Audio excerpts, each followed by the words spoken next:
అనగనగా ఒక ఉల్లిపాయంత ఊళ్ళో మునక్కాయంత ముసలమ్మ ఉండేది. ఓ రోజు మునక్కాయంత ముసలమ్మకి వంకాయంత వజ్రం దొరుకుతుంది. మునక్కాయంత ముసలమ్మ వంకాయంత వజ్రాన్ని బీరకాయంత బీరువాలో దాచి తాటికాయంత తాళం వేస్తుంది. మునక్కాయంత ముసలమ్మ వంకాయంత వజ్రాన్ని బీరకాయంత బీరువాలో దాయడం దొండకాయంత దొంగ చూస్తాడు. మునక్కాయంత ముసలమ్మ ఇంట్లో లేనప్పుడు దొండకాయంత దొంగ వచ్చి బీరకాయంత బీరువాకి వేసిన తాటికాయంత తాళాన్ని పగలగొట్టి వంకాయంత వజ్రాన్ని ఎత్తుకుపోతాడు. మునక్కాయంత ముసలమ్మ తన ఇంటికి తిరిగి వచ్చి వంకాయంత వజ్రాన్ని ఎవరో ఎత్తుకెళ్లారని తెలుసుకుంటుంది.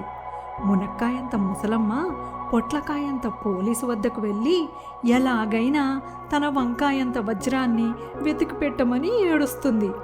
పొట్లకాయంత పోలీసు లవంగమంతా లాఠీ పట్టుకొని జీడిగింజంత జీపులో దొండకాయంత దొంగను పట్టుకోవడానికి వెళ్తాడు.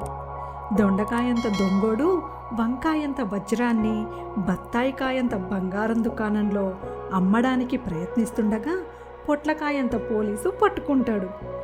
పొట్లకాయంత పోలీసు దొండకాయంత దొంగను జీడిగింజంత జీపులో తీసుకువచ్చి జామకాయంత జైలులో వేస్తాడు. పొట్లకాయంత పోలీసు మునక్కాయంత ముసలమ్మను పిలిచి దొండకాయంత దొంగోడు కొట్టేసిన వంకాయంత వజ్రాన్ని ఇచ్చేస్తాడు. వంకాయంత వజ్రాన్ని తీసుకున్న మునక్కాయంత ముసలమ్మ పొట్లకాయంత పోలీసుకి ధన్యవాదాలు చెప్పి వెళ్ళిపోతుంది.